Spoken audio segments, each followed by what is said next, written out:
today making a mixtape for Sarah Morris. And if you're just tuning in, this is Desert Islands. I'm your host. You can call me Doc. This is the show where I make mixtapes based on my guests, 10 records they bring to a desert island. And today I'm making one for Sarah Morris, who's here with me now, right? Can we be heard? Yes, you were right. Yeah. You are right. There we go.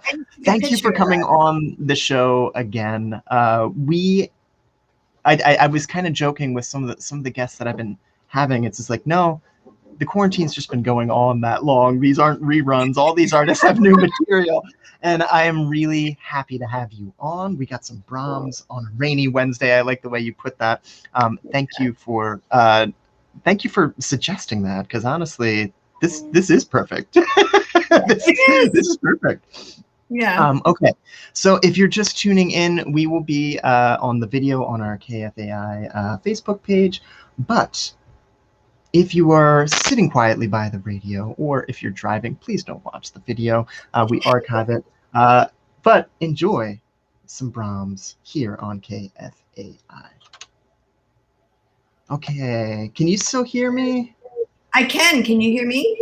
Yes, perfect. Thank you so much for doing this. I am in the middle of learning our new streaming software, so when we kind of get going, I'm like, okay, is this thing here with the? Okay, we got to make sure that is the sound on? Am I doing this right? What's going on? So I really appreciate bearing with the dead air. Okay, so how are you? How's it going? I'm good. How are you doing? I am, I don't know. I feel like perpetually stuck between stations, I guess, at this point. I am trying to, I don't know. I'm trying to get my health back in order, I feel like. I notice like just playing and practicing and all that. I am out of shape.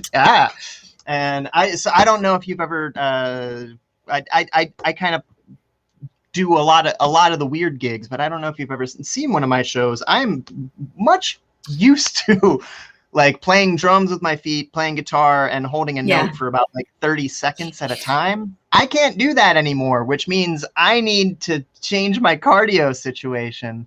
Interesting. I've been trying to, so I've been like doing this whole thing of like, I've been doing a combination of like just walking a lot and doing intermittent fasting. Cause like my body is completely out of whack from the pandemic. And I've been one of the lucky ones. Like I teach my guitar lessons on Zoom from home.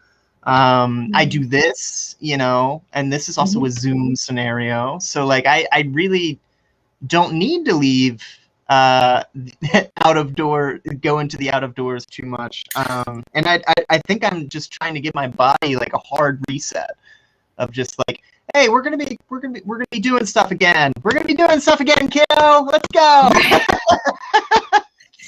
Because I can't. It's not like it used to. For sure. And I think a lot of that is just from not performing on top of working. Have you heard? It makes so much sense. I don't know if you've heard. Hold on, we're listening to 10 albums I would take with me.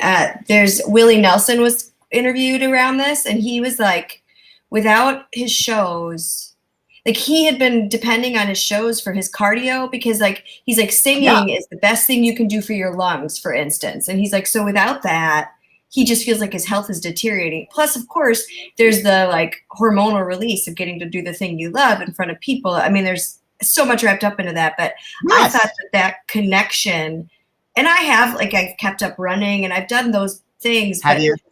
But for sure, like fingers are out of whack, and like, and like I used to be able to sing like 5 hours and not have it be a thing, and I don't know that that's true. I'd like to think it's true, but no, I like to think it's true, but I found out it's not. And it's not a bad thing, but like Willie is absolutely right. It's almost like the like those like old baseball players talking about playing themselves back in shape. Yeah. Like when you're not doing it, like there's just like kind of part of the season where like you hit your stride and you're not thinking about what your body can do because your body's just kind of doing it. Yep. And when you're like in that state where it's just like, oh yeah, here's the big note, I'm gonna hit this, or like there's a complicated line that your fingers have to do. Usually I'm not thinking about that. I'm trying to think like the next couple measures ahead or into the next thing. And now I started playing without my glasses because the less I can see, the less my ADD brain focuses on, and I can actually play stuff, which is really weird. I think that actually makes a lot of sense. I have thought about, I've kind of grown comfortable with certain aspects of live streaming in that, like, when I've started to take the camera farther away from me and I can't see myself because my eyes can't focus, so I can't see my face in the screen, and that's just me in my bathroom, as you know.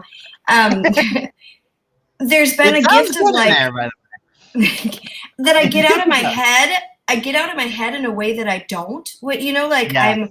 I'm not analyzing for someone's facial expression, wondering if that means they actually don't like me very, like some of the social anxiety pieces are gone. And I'm like, how can this has been a gift. How do I maintain that when I get back to it? So there's both, like, because now the flex of like the muscle of like, being cognizant of other people's reactions. Right. And not internalizing, that muscle is not in good shape. Like my social radar feels way out, but some other muscles are stronger. And so like, how do I work that? I don't know. That's super. It's hard because this is, I think we're actually learning that in order for art to make a statement, it has to be part of a conversation. And when we're isolated from each other, like it can't really do that. And it's not about self-gratification or like, it's just like, you realize, oh, this is a giant thing that we're all in together. And like the live streaming is great. And sometimes like there's little things that pop up, like little emojis or whatever, but like that's not the same. I working shows and being a roadie, so to speak, like that kind of helped me get over whether or not people are liking me, because I realized I am totally one of those people at the show that's just like, I'm having an amazing time right now. I am. I actually am. I love it. Like, and I totally like talked to local bands like who like they met me later, but like I was like working at the entry or something like this, and just like like one of the doors, just making sure people had their tickets, and like it's like, oh yeah, I always thought you hated me. I'm like, no, I'm like, if I don't focus, I'm not gonna be able to do my job, and I'm also like. I'm also really introverted, so when I don't have to be like, oh hey, who's over here, like I kind of prefer to be like, I like being in black, I like that no one's looking at me, I like so like realizing that that's actually how I consume shows and like love it. It's like, you know what, maybe that angry dude is just like, that's just their thing. That's how they're living it. I'm gonna know that angry person might just be, having similar brains to what you're having. Otherwise, they would leave, right? Like, you know, for sure. Yeah. Yeah. And I know, I've read the 4 agreements. I am not to take this personally, but yet I take it personally. You know what I mean? Like, it's hard not to, because like you are essentially the social lubricant. You're facilitating the connection. You're making everyone entertained, and you're trying to make the atmosphere feel easy. So like if you're worried about doing it, I feel like that's a good thing. It feels like you're looking out for, like you want the thing that you worked on really hard to go well. For sure. And yes, I think like just being artists, like it's really easy to make jokes about ego and just be like, it's like, But like at the end of the day, like it is kind of about that. Like, you're worried about, like, did they have a good time? Did I do my job? And it doesn't always have to be like James Brown, like, you better be working up there. Like, I want to see beads of sweat on that forehead. But like, I'd love to do that once. You should. Like, yeah. Wouldn't it be fun to do that kind of show just one time where it's like, I'm not sweating because I got a crappy situation with no like awning over my hot summer stage, but like I'm sweating because I am moving my body so hard, like that I need towels on stage.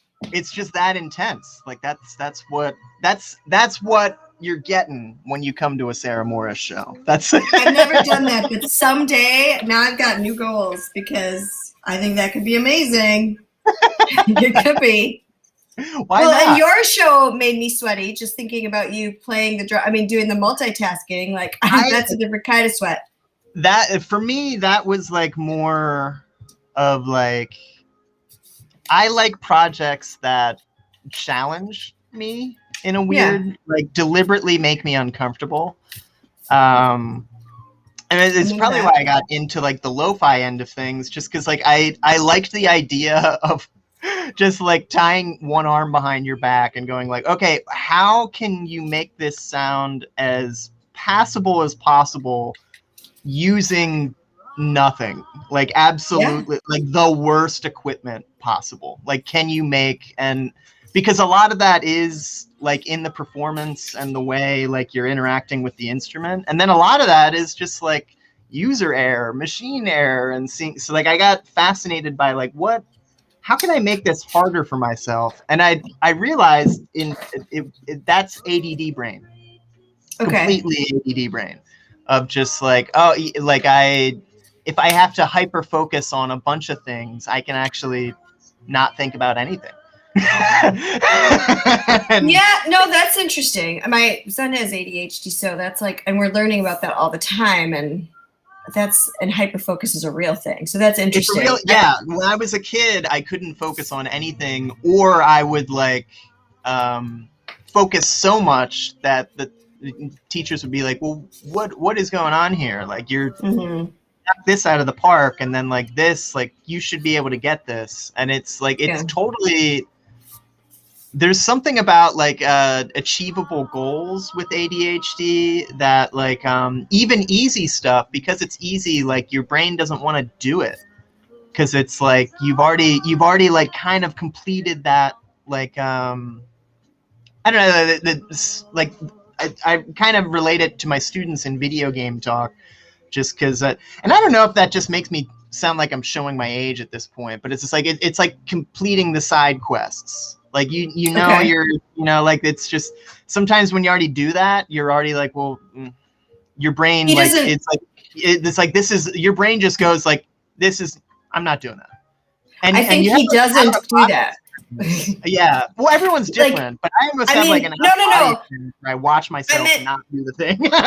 Oh no, but what I meant was he doesn't do the side quests. He's a huge gamer, so like I mean, like he's like, why would I do the side quest? Yeah, why would I do the side quest? And that's kind of how it feels like with pedestrian stuff, where it's just like, but I do that every day, and it doesn't actually add up to anything. Like, why would I do the side quests? And sometimes I know they're important, like doing your taxes on time. Like, there's definitely been years where I'm just like, side quest.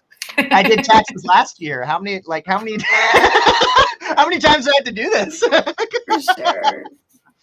Side quest.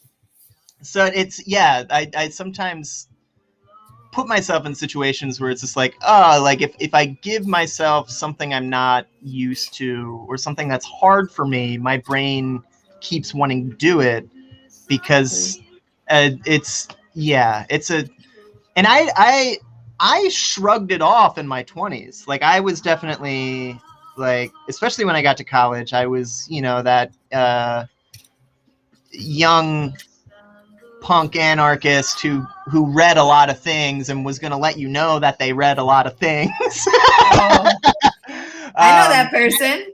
Yeah, I've been that person.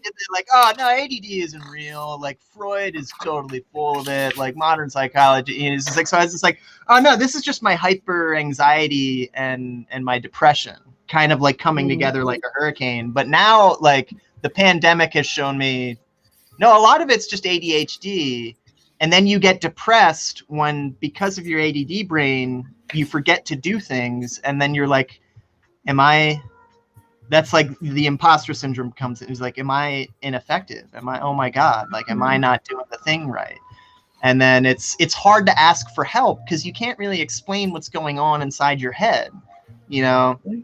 And so it wasn't until it was like, oh yeah, it's real and it affects everybody in different ways. And it's a mind trip. Like, I didn't think it was as bad as it was until now. Stand by. We're going to go on the radio. Okay. Okay. So that was, and I wanted to do a deep cut from the Carpenters just because I really thought it would. Well, one, I enjoyed the Sudoku puzzle of trying to fit all the genres together on this mixtape.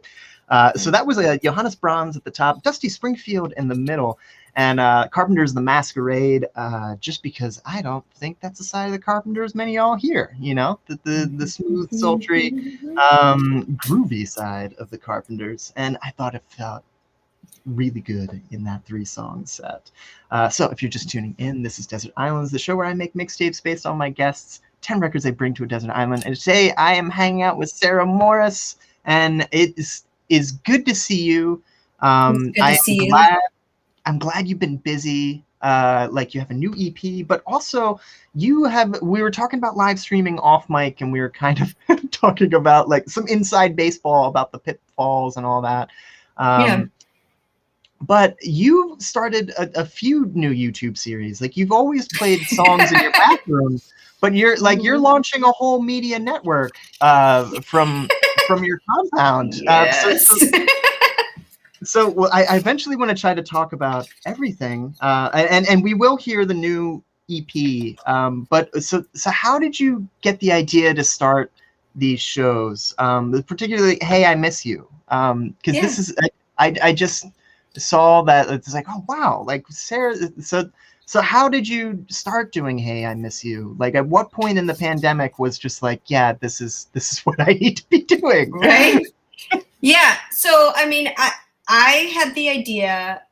So Toilet Tunes, just to back it up, is something I've done for like 4 years now, where I would have local musicians come into my bathroom, and the constraints there were always that we had to rehearse a cover song as little as possible, and then and then perform it for my phone in my bathroom and put it on Facebook right away without any before we could think it over.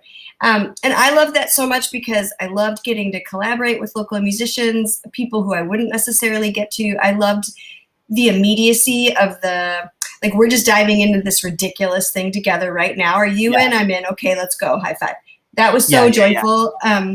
And so then last summer I missed it so much. And so I did a series of them in my backyard, because my backyard green, just like my bathroom when things go well.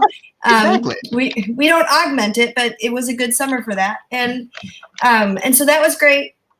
And then of course it's Minnesota. And so that became a not green backyard, and it became cold outside. And so I was running at the end of December of 2020, and I was listening to an interview with Seth Godin, who's an author that I love. Mm-hmm. And I don't know, I was running and listening to him, and then I just had this thing, and I was like, I miss Toilet Tunes. I'm gonna do a show. I'm gonna do a show, and the show's called Hey, I Miss You. And I'm like running, and I'm like, yeah, and I'm just gonna interview my friends who have music stuff, and I won't sing. That'll be different. I'll just let them sing. Oh, Graham Bramblett is going to be my first guest. Yeah. Okay, this is what I'm doing. And it was like, just like that. And then I called up Graham, and I'm like, Graham, I was running and I had this dream and you were there. And so he was down, which is great. And so I started doing it. I mean, it was the first week of January on Fridays at noon, and I've done it every week since then. And it has been super joyful. I meet people split screen, much like this.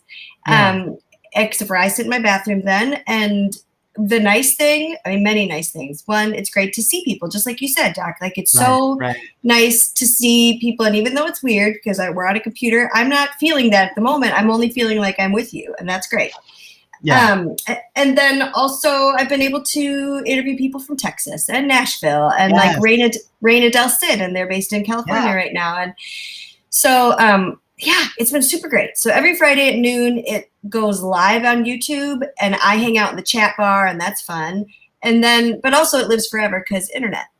So you can watch it whenever you want. There you go. Well, I love the fact that you're doing this because like, I always love the Toilet Tunes just because it is unrehearsed and there is like a little bit of live energy to it because you had to, but it's really hard to do that when you're not allowed to be in the same room. So I'm glad that you have been able to have these conversations because that is something I've been actually surprisingly enjoying, is the fact that we can talk to people in different states and different time zones and different countries.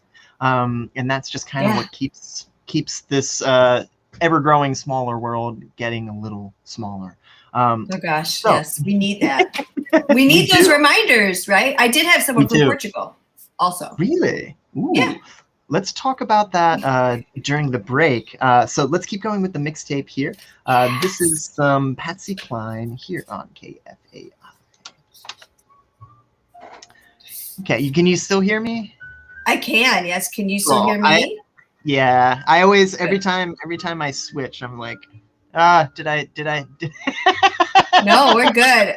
I was just checking to see. I thought that I posted this on Facebook. I was trying to screenshot and share it right now, but do you share later the do you share the like a link or something later on? Here we go. It should be on so we're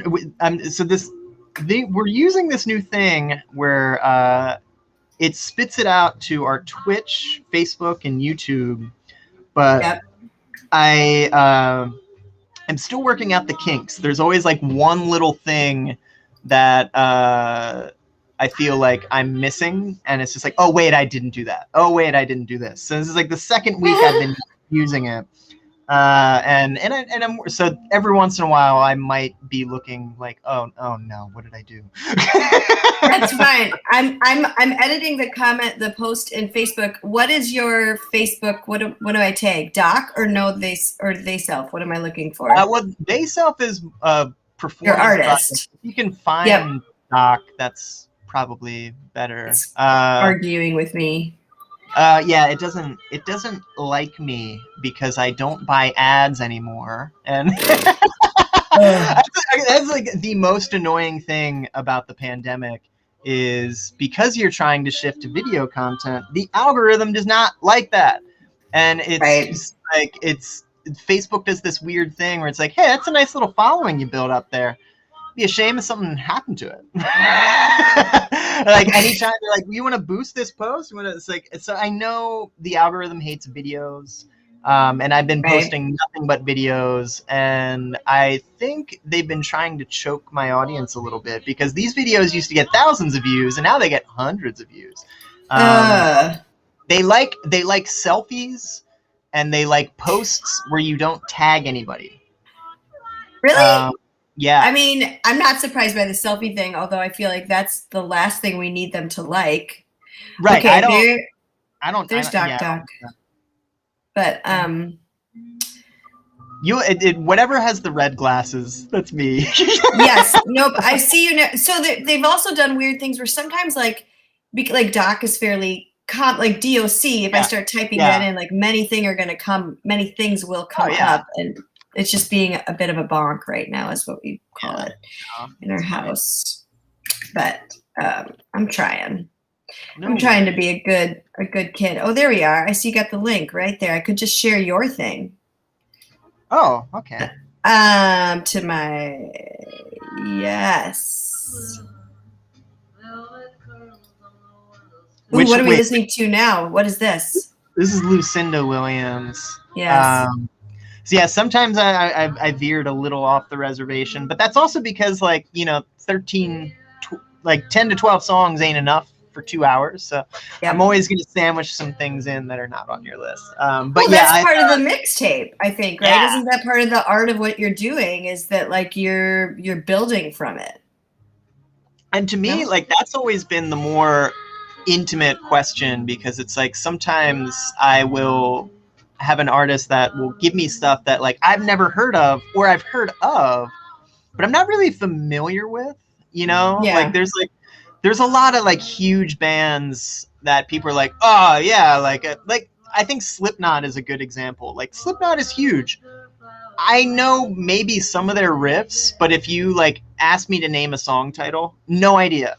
No idea. So sometimes like people will share like a famous artist where it's just like, oh yeah, like I've never actually dug deep into like her catalog. You know, Patty Griffin is one of these artists where it's like, of course I know Patty Griffin. I have I feel like I've seen Patty Griffin live, but like it's just one of those. There's so much music that it's like you don't find time to actually sit with like, oh, what songs are on what records, and like what. So like part of the fun for me is just like trying to find a way to make the mixtape kind of blend together, but also try to find things where it's just like, oh, I don't know who this is, but it reminds me of this person.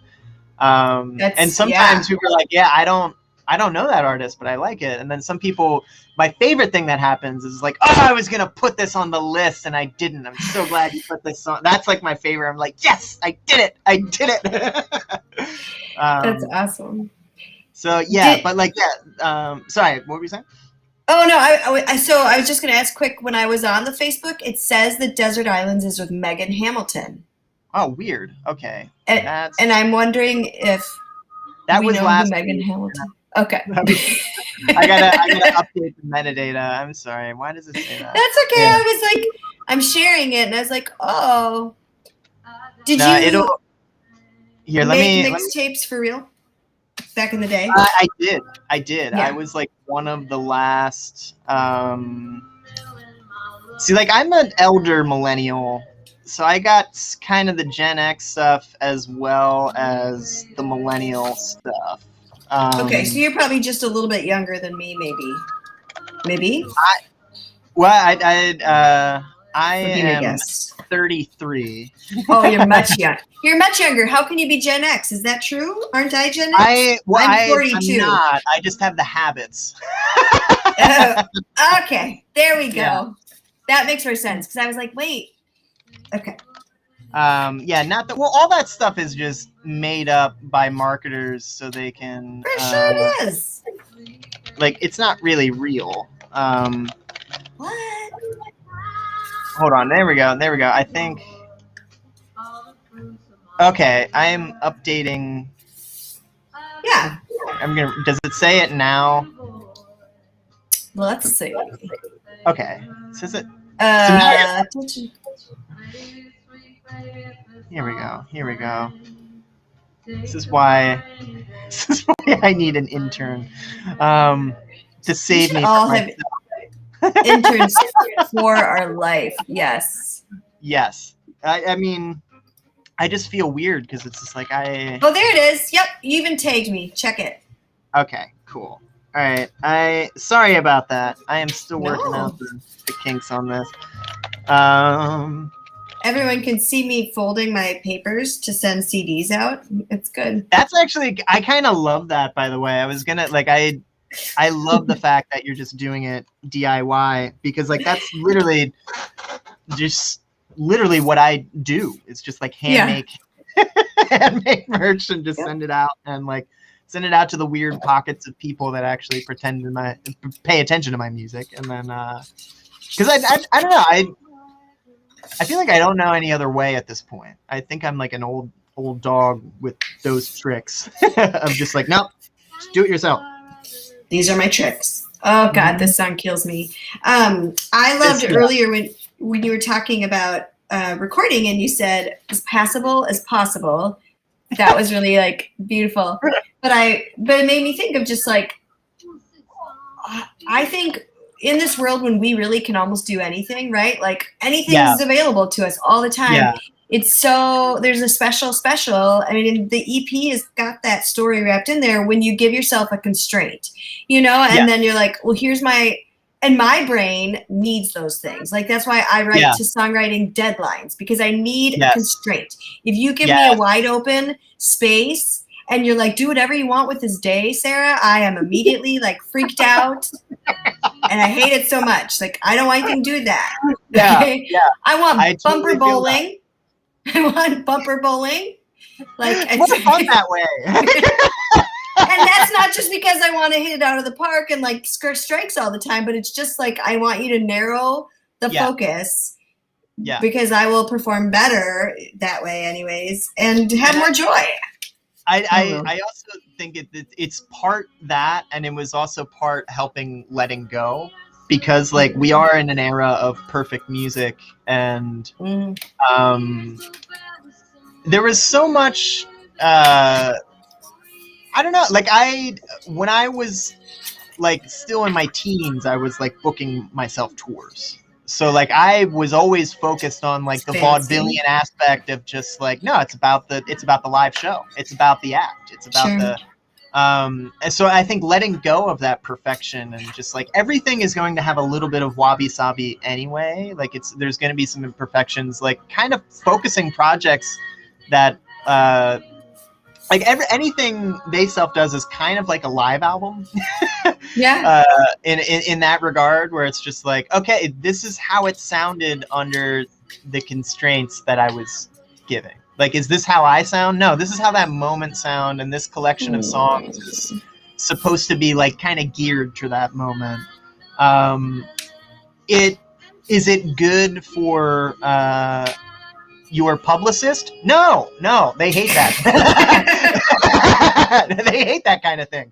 But like, but that's not why you made it, so it's okay. No, yeah, for me it's just like, I like the idea that like everything I've recorded was performed live, even though it sounds out of the constraints of using headphones as microphones or recording on a broken cell phone, or like these are just ideas of just like, oh yeah, like what if you just did that in the middle of a field somewhere. But like that can go so wrong, by the way. It can. But like you're never gonna learn that if you don't try. No. Okay, so we're gonna do a little cart here. KFAI is supported by a family planning. I'm glad you said that song kills you, because like that's one of my favorite Patty Griffin tunes. Like I don't know many of her tunes by name. That's one of them, because that riff on guitar and combination with the story. Sexual health. Yeah. So good. Okay, stand by. Yeah. So we are back here on KFAI. If you're just tuned in, this is Desert Islands. I'm your host. You can call me Doc, and I am making a mixtape for Sarah Morris. If you're tuned in, yes, it is Sarah Morris. We love Megan Hamilton, but Megan Hamilton was last week, and I had a little mishmash with the metadata. So if you're just tuning in on Facebook and you're watching both, I know some of you like to play at home and kind of switch in between audio. Yes, this is Sarah Morris, because Sarah Morris not only has launched new shows, but you have a new EP of collaborations, which is like, that's what I wanted to ask about, because I brought up the fact that you're launching all these new programming amidst the pandemic. How did you find a way to collaborate with artists amidst the pandemic? Did you, because like these takes sound live to me. Were you sending tracks back and forth? Like how did you pull this off? Yes, we do. Well, I love that they sound live. I wanted them to feel conversant. Is that a word? Yeah. Like a conversation. So yes, for each song, I made a real crappy demo. Can I say that? In my bathroom to a click track, which is essentially, okay. So in my bathroom to a click track, which essentially is like, a click track is like taking a ice pick to my eye, like I want nothing to do with that. I hated it, but I did it. So I made these tracks, and then I would ship them to my collaborators, and they would make their tracks probably to that demo where they were, and then send them back to me. And then I went into River Rock Studios, which is where I've done my albums in the past, to record vocals. recording vocals felt very safe indoors. You know, you're in your own room with like huge doors and you blocking you, and you wear masks until you get into that room. And so I did go in to do those things. And I kept the vocal takes as live as possible. Also, you know, minimized. I maybe sang some of the songs like 50 times because I wanted like a take, you know, but yeah, so I think the whole project was kind of happenstance. Like, oh, this is fun. Let's try this for this one song, which is the title track, Between Here and There. That really was just, I'd written it on the piano. I don't write on the piano very often. And I knew that Lars, my drummer, had just gotten his home recording set up.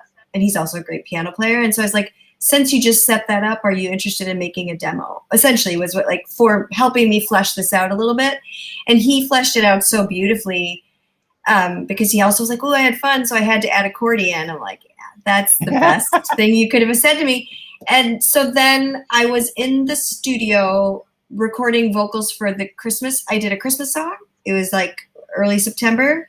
And I was like, hey, Eric, my engineer, if I sing this pretty real fast and I have time, can I also sing this other song real fast? And that was what it was. So that was Between Here and There. And I had so much fun with it, and I didn't know what to do with it. And then the next thing was the Jillian song. So, and that was a very similar thing. Jillian and I had done some outdoor shows together where she had learned some of my tunes. When she was done playing this song, it's called I Need You. I'd written it in March for my Patreon subscribers. She said, oh, I think that song would sound really great with orchestration. And I was like, and I've been doing that in the pandemic, recording that for people. And I was like, could you do that for this song? And so she got my crappy bathroom take, and she sent back like the most luscious, gorgeous string. Yeah. It was so beautiful. She's so good. She's so good. And I felt like I was with her on it, you know, and that's what all of these songs, giving it that parameter of just being two people, each one, allowed my brain to say, and my heart to be like, I'm with this person. Like when I can see you, Jillian, as I'm singing this, you know, and that was emotional for me. And I can see you, Lars, when I'm singing this. And it worked that way for all four of them. I mean, they're people who I love, and that made it easy too. Yeah. You know? You're making me miss playing shows with all these people, and that's why I'm glad we get to do this here at KFAI. If you're just tuning in, I'm speaking with Sarah Morris. This is Desert Islands. I'm making a mixtape based on the 10 records she would bring to a desert island, and she's describing the process of recording her new EP. And I don't want to Ryan Seacrest the audience too much, but we're going to be listening to that a little later after the break, after this. So speaking of songs that just kill me, and I always look for an excuse to play this song, and I surprisingly don't find many excuses. So here is Brandi Carlile here on KFAI. The Story, one of my favorite tunes. I promise not to cry. No, seriously, like I put this song on multiple playlists, but it always gets to the point where we don't have time to play the whole thing. And by the way, if people are still watching, I will share the Spotify mixtape if we don't have time to play the whole thing. But yeah, this tune I've put on like several mixtapes in the past couple months, and we never have time to play it on the air. This song is like really special to me. I work part-time, or just during the fair, I work at the fair in the entertainment department. And when she played Liney's Lodge, the green stage, the year this album came out, and I kind of knew of her, but not really. And I got to stand on the like wings and watch her perform. Plus I got to see her perform 2 nights, but watching her sing, and I still feel this way listening to her sing, was like the most, like I felt that in my own body. And I had this sense of both like amazement and and like eye-opening, like, oh, you can sing that way. Like I flipped my voice in ways today that I only started doing because I was like, oh, I can do that, and it's not ugly. Yeah. Like I used to be able to do that, and I thought it was not pretty or not good, or I don't know. But she gave me this. There's a sense of freedom that she embodies when she sings that I think is like nothing else out there. And I get like, oh, what would it feel like to do that? Kind of like the James Brown thing. So after my James Brown show, I want a Brandy show. But thank you for putting this on there. She's one of those performers that the second, like I don't know how to describe it other than that thing. Is something I talk about with my students. It's just like some people just have that thing. Like, listen, every professional musician works really hard and gets to where they want to do by working on their craft and like practicing and trying to hone in like what sound they want. And some artists, like they choose multiple sounds, like they go all over the place, but like every professional does that regardless.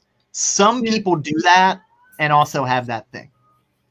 She's one of those performers where it's just like there's just something about it where like the first time I heard, like a lot of the times I get exposed to artists is from live shows, and it's, you know, like when you work a lot of gigs and you don't really know people's back catalog and you instantly become a fan because it's real, you know. It's real with her, like you just know. Like I envy the way she has the ability to just kind of tell a story, and it's just effortless, but it's really, what she's doing is really hard to do. Like the way she puts words together in a way that you can feel the story, you can feel like you've been there before, you feel like you lived it. She makes it look so easy, and it's not, kids. It's not easy at all.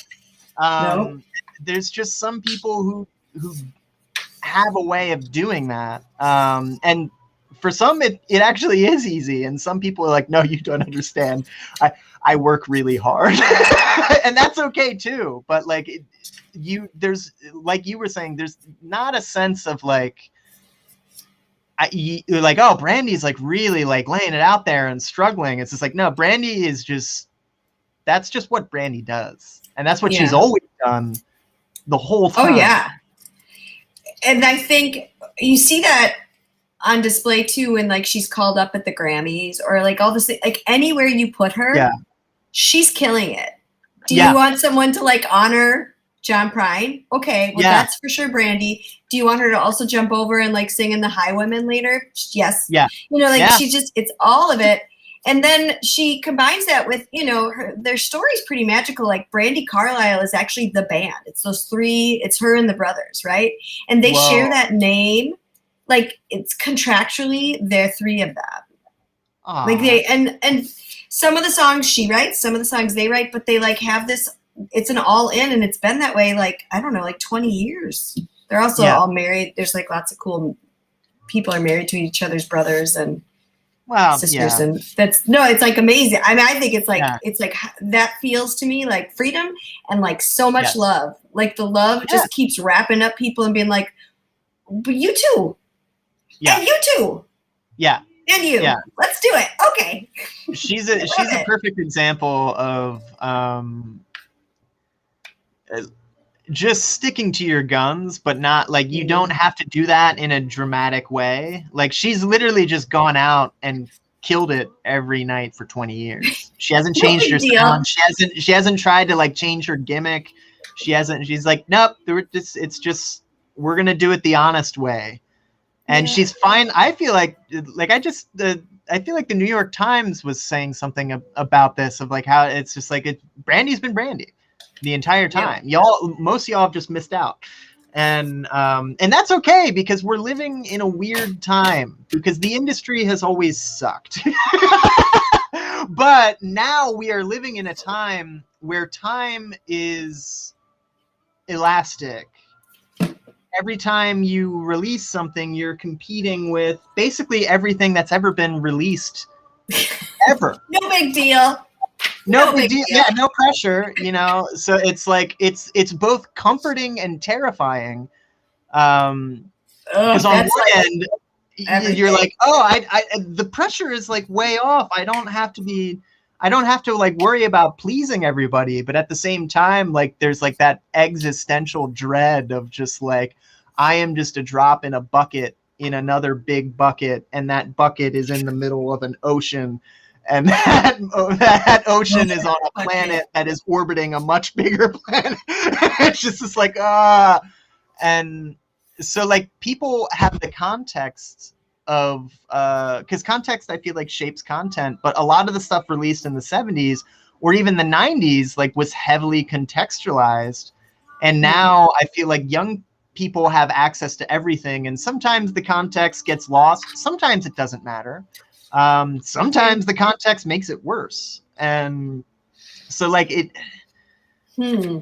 I don't know. There's also that sick, twisted obsession with death that we have. Like we only get into artists after they're dead too. So I'm glad that like she's actually one of the artists that's like starting to like actually get her due in the mainstream. Cause it's like, that happens all the time where it's just like they wait for an artist to die and be like, well, actually, so-and-so was the realest artist of all time. And it's just like, if you knew that then, why didn't you play him on your show? Why didn't you book him? Why didn't you? But, you know, that's also, you know, above my pay grade. Well, all of ours. She has a memoir coming out. Really? Ooh, that'd be a good one. Like next week. I mean, I think that's awesome too, because it gives us like more chance to hear her story and to hear a story of like you said, you know, like, just steady, hard, awesome work. Yes. Over and over again. Like, let's hear that story. That's a great story. I mean, there's more to it for sure. But, I've always wondered, in the age of podcasting and all that, like, could we get people to just like do their own audiobooks more? Like, wouldn't that be great? Like, I'm glad Willie Nelson is writing more books, and I've read some of them, and they're kind of, you know, like easy breezy reads, but like I couldn't help but thinking it's like, you know, it'd be better if this was an audiobook and Willie was just telling me stories. Because I don't know if you've read Cash by Johnny Cash. No, who reads it? Does he read it? I don't know who read the audiobook, because I think the audiobook came out after he passed. But like, when you read that book, it's impossible not to read it in his voice.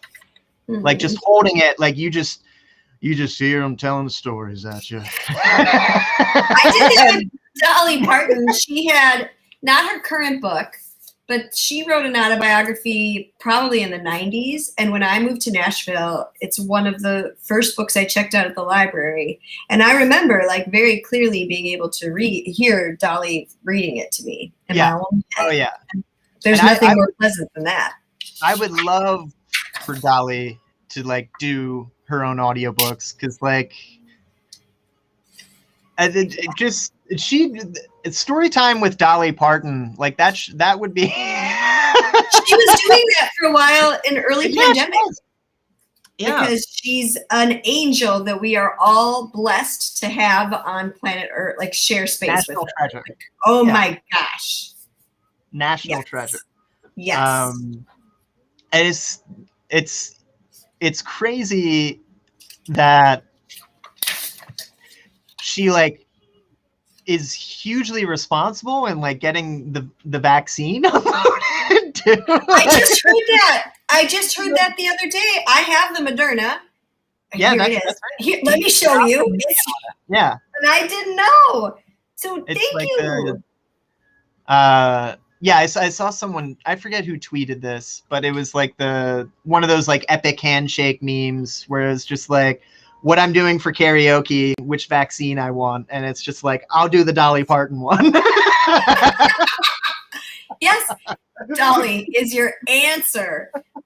That's amazing. When I go get my second one, I will have this added like knowledge. Maybe I don't love getting shots. Who does? So maybe I will sing while I'm getting it behind my mask that I'll still do. She did, I think. like I think she actually like was singing "Vaccine" to the tune of Vaccine, vaccine, vaccine, vaccine. Yeah. Get my second dose. Oh yeah, That's how I will start it going back to regular life, but only if you're also vaccinated. Well, I don't know. What else could you I don't know if we're going to go back to regular life after we've been vaccinated. Yeah. I think it's going to be it's going to be I don't know. It's going to be some things will come back, but I think it's going to be like a new flavor of normal, like for sure. Whether it's going to be spicier or Cool Ranch, but I definitely think. As I say, are we talking like French vanilla versus natural vanilla? French vanilla normal. Okay, we're gonna play some of these carts. This is the Minnesota Dose on KFAI, sharing news. And then, okay, one more set, and then we're gonna do the local music. Thank you for being patient. I always like try to structure these talk breaks, and then I end up talking too much. So we might have to. Oh, you're fine. So we're going to do the local release spotlight a little bit after 11, but that's nothing new on this show. I feel like I try to time it so it's right at 11, and it's like never at 11. That timing is hard. I just was asked to do a 15-minute recorded set, and I was like, well, I can't. What are the chances I'm actually going to hit 15? So do you want 13:50 or do you want 15:52? Because like I don't know how to make. Does it have to be 15 minutes, or is it you have that time, use it? Is it like that strict? Well, they're like making a kind of like a big video mixtape for a fundraiser, and so I told them, I was like, if you'd like, I could fade out. I can send you an edit with a fade out, but as it is, either you're gonna get 3 songs and tons of talking, or 4 songs, and I didn't know what you wanted, and yeah, I still couldn't figure out the live stream. Like I did it, and then here we go. If you're just tuning in, that was Big Thief, Cattails, Rose Cousins, and Brandy Carlisle. And speaking of Brandy Carlisle, and artists that are just realer than real, the next set has a few of those. We're going to hear from Jason Isbell, Allison Krauss, and Mindy Smith. Thank you for introducing me to Mindy Smith. I never heard of her, but that album, it was a struggle for me to pick which track, because there was a few where it's like, ooh, this could work. Ooh, this could work. This could work. Like really good dark guitar tones and like cool songwriting ideas. So we're going to get some Mindy Smith in the next set. But if you're just tuning in, this is Desert Islands, the show where I make a mixtape based on my guests' 10 records they would bring to a desert island. And this week I have Sarah Morris with me. And I'm so glad you could do the show again, because we didn't always have video.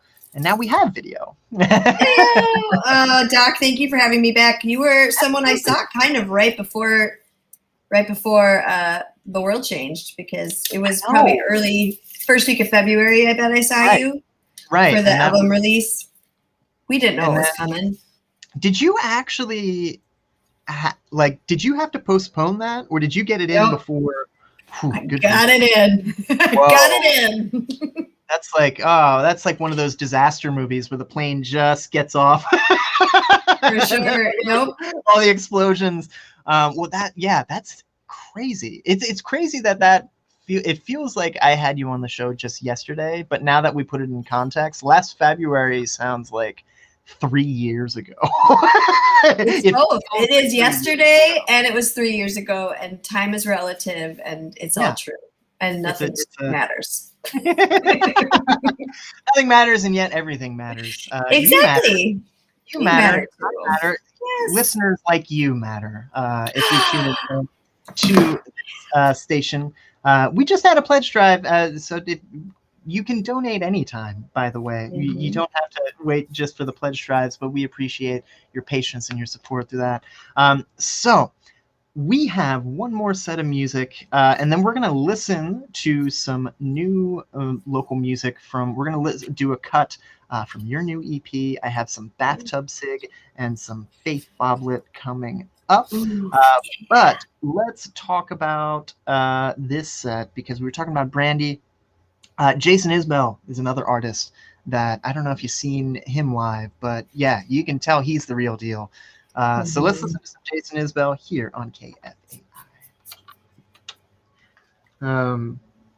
Yeah, when he was in town last, I got to work Barricade at the Palace. There's like I went to that show.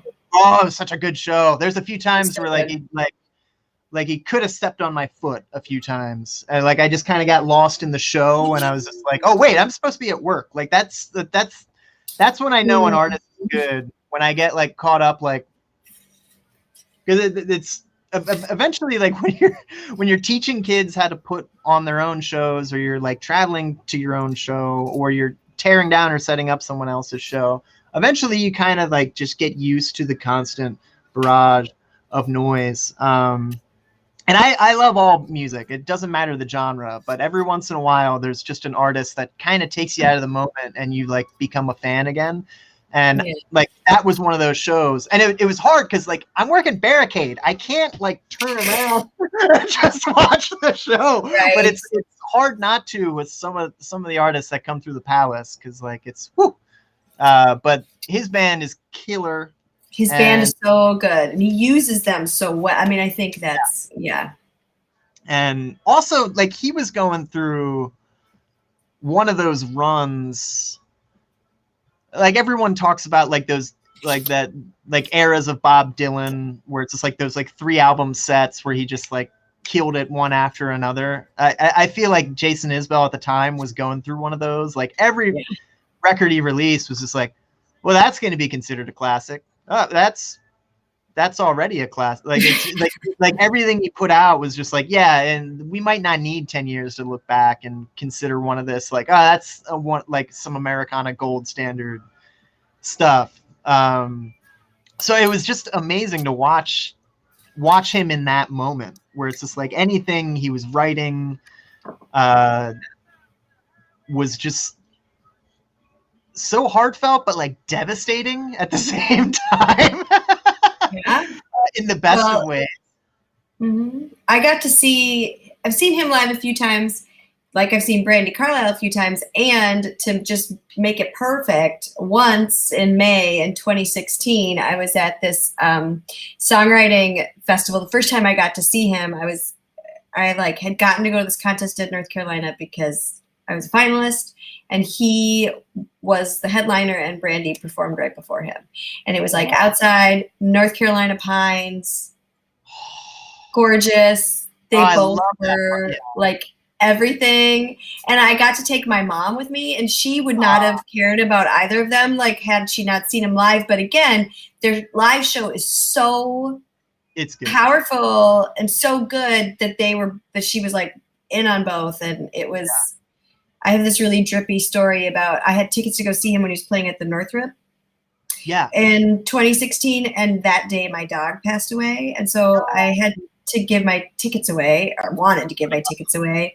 And then like 3 weeks later, I got the news that I was the finalist in this competition, and I was getting ready for a show, and my husband came in, was putting makeup on, and he's like, I think that Lenny, that was our dog, I think that Lenny, he really wanted you to see Jason Isbell, so he probably like, he had a hand in making this happen. And I was just like, oh, why did you say that to me? I was like, all the makeup is gone now. But because, so I have like just tenderness around all of that. Yeah. And I mean, we don't deserve dogs. Oh, yes. I have crazy ones now, and they are with my husband out where he's distance working. I've got kids who are distance learning. You can't tell because they've been so quiet. They might be on YouTube. I don't know. But some gaming platform. I definitely, sometimes my distance learning lessons just kind of turn into free form discussions, At this point, I kind of just let that happen because like they've been doing this for like a year, and I like it just gets to a point where it's just like, all right, I don't blame the kids for trying to find ways. Like I brought my laptop with me to college, and then like I was definitely, you know, like I had my like my emulators that allowed me to play like Super Mario and all. Like, and all the I pass notes. I mean, I think it's all, you know, I mean, every generation is going to have their thing. It just looks differently, you know. Yeah. I'm sad my kids are not learning how to pass, like how to fold paper and the creative note passing devices. They're missing that. And I was never very talented at it, but my best friends were. So I'm sad I'm more missed out on learning how to do my taxes. I feel like there's a lot of like, because it's like I as much as like you don't want kids to completely like discount the education, but at the same time, like kids will be kids and trying to figure that out. But like I don't know. Like I'm torn because like I'm constantly trying to make my lesson plans better and more engaging. Sure. But at the same time, I know there is just like everyone's trying their best, and like at this point, the kid probably already did a whole day of distance learning, and now they're with me. Yeah. And sometimes that's just like, hey, we're gonna like a few students like we got heavy into Metallica, and I get it. It's fun, like just doing Master of Puppets and just like some fast, hard riffs. Like I get that. But sometimes it takes like, you know, like, all right, you gotta bust out the video game soundtracks to keep me like, oh yeah, I want to learn how to play that. Yeah, let's go. But I also think like even from my point of view, sometimes it does get to a point where it's just like, well, what is the benefit as me as an educator to force this person to just be like, did you practice? Okay, of course you didn't practice. No. Why don't we bypass that question that might produce a non-truth from you and just get going? Sometimes like the older students, like you would think the older students are the ones that come up with more excuses. No, it's the kids in elementary school that sound like they're in a congressional hearing every time. Like the second they come in, like, well, I didn't, what? So I was at my cousin's. It's just like, there's like alibi after like alibi and structured, like, and just like, did you practice? No, I plead the fifth. But here's all the places that prevented me from practicing, actively prevented me from doing any of this stuff. And absolutely. So I kind of appreciate some of my teenage students for just showing up. You're like, honestly, dude, we just started soccer practice and I just didn't do it. Like, I get it. That's legit. But there's a lesson in that. You were owning your time. You were owning your mistakes, and you were saying like, yeah, I just didn't do it. That is more useful than saying coming up with. So I kind of appreciate that. And also, I was one of those kids where it's just like, wait a minute, I can get away with goofing off if I'm funny.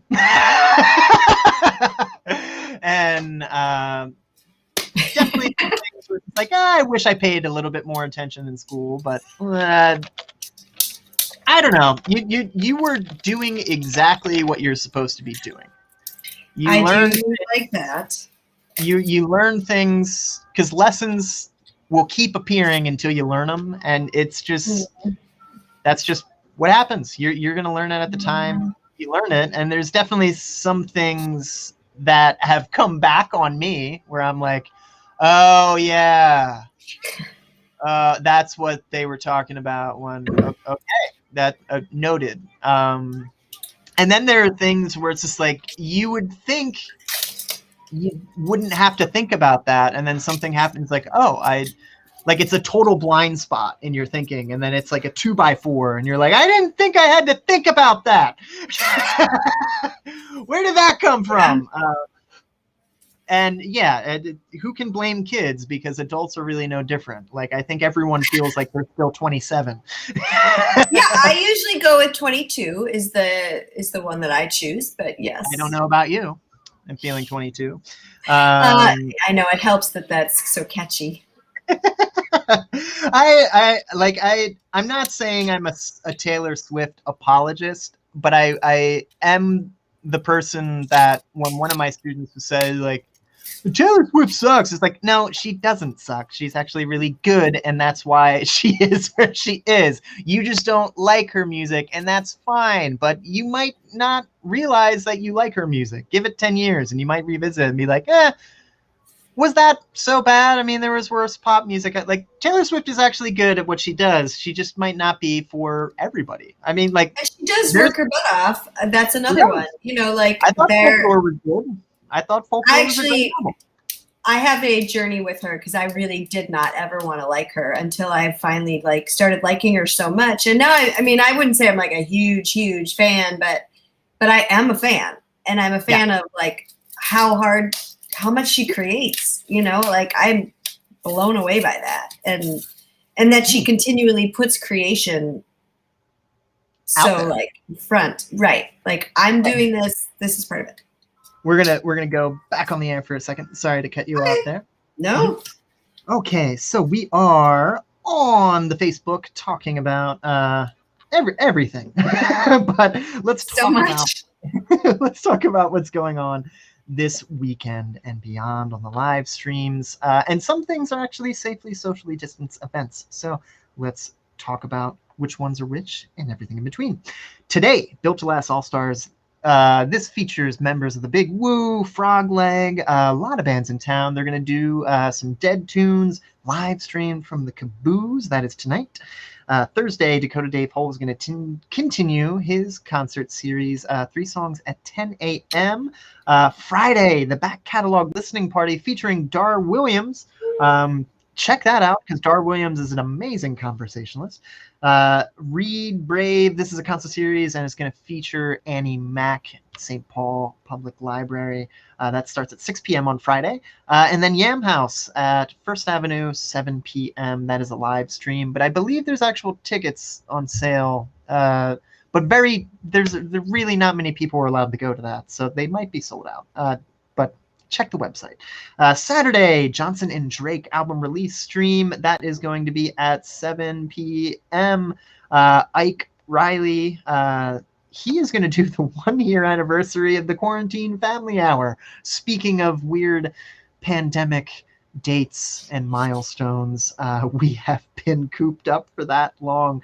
Sunday, I want to talk about Matt Dubliner at 5 p.m., but the MMC is hosting a virtual brunch, and Sarah, are you playing this one, or is that?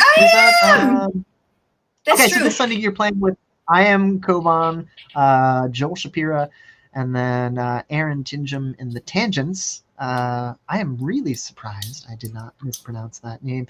Actually, I probably mispronounced somebody's name. So if you think I missed Sarah something, Morris. Moray? Maurice. Yes. I'm at 12:30, but watch the whole 2 hours. It's going to be a good time. Yeah. Okay, so that is your next performance. And by the way, I curate that whole segment by the stuff you send me. So if you think I missed something, or you just want to hear me mispronounce your brand name on the air, desertislandskfai@gmail.com. I also will check stuff you like. If you invite me to something on social media, I will like click interested and look at that. But for the most part, please send it to desertislandskfai@gmail.com, because I get so much stuff that I'm starting to lose it on Facebook. Like, I don't see it for weeks later, so I'm not ignoring you. Just send it to the email, please. Okay, so Sarah, you're performing this Sunday. When is so after Sunday? We're gonna play some new material here. Is there anything you have planned around this new material, because you've been kind of cutting up CD mailers this entire conversation? Do you have anything in the works, or am I putting you on the spot and forcing you to give some trade secrets away here? Do you have anything past I the have no MM? secrets. No secrets. Past the brunch, I'm sure appearing on a couple people's shows. Like I'm doing Ted Heineschewitz's release show. You have Ted Heineschewitz. Yeah, let's say it. Heineschewitz, say it together now. Heineschewitz. I will admit, the first time I had him on, I kind of just guessed, and I was just like, "Was I right?" He's like, "No, that was close." I was just like, "Yes!" So that's impressive. I was calling him Heineschewitz, like the wine, but Heineschewitz. Hi. Fine. Well, thank you for. We got Ted on next week, and he is hilarious. I'm glad I could join. He could join us, but yeah. Where were we? Oh, yes, you have new music out. This came out in March. Are you going to be doing any streaming performances based on this material? Are you working on other material? How much are you willing to give away? I did a release live stream right after that came out on March 23rd. I've got we're gonna do Vicky Emerson and Jillian Ray and I did a 3 in the round live stream in March, and we're going to do another one of those on April 30th. So that will be fun.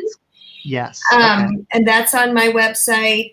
That's on YouTube. I think then after that, most of my live streams will be probably just for my Patreons over my Sarah subscribers. But then my summer, what I really want it to look like, I do have a few outdoor socially distant things, but I really just want to sing in backyards and front yards. Yeah. I mean, that was kind of how we had to make it work last summer, was like finding people who were willing. And that was so everything I ever needed and wanted, other than it's hard to do the whole band in that way. But so I've got some of those popping up. I just announced my first and really only ticketed event at Palmer's on May 23rd with John Lewis. So we'll each do, I know, I love him. So we will each do an hour, and that show, I felt comfortable. I've been super cautious this whole time, but that show felt comfortable in that they are doing a super limited capacity. It's ticketed, it's outdoors, spaced out. So that is not on my website because I'm not that with it, but it will be. And it's on Palmer's, and it'll get there. And so that'll kind of be the summer. And so if somebody does have a backyard or a front yard that they are interested in having music at, you can send me an email too. Email's great for those things. Well, this is a good time to play a track off of your new EP. Because if you want Sarah Morris in your backyard, well, try before you buy, I suppose. I'm super great, though. I'm so much fun. She is. You are I miss playing shows with y'all just because I realized that was kind of like my church. It's like how I socialized, So I miss sharing bills. So I'm really glad you could be back. But also somewhat timely. I know this was last month, but time is weird. But this is new Sarah Morris here on KFAI.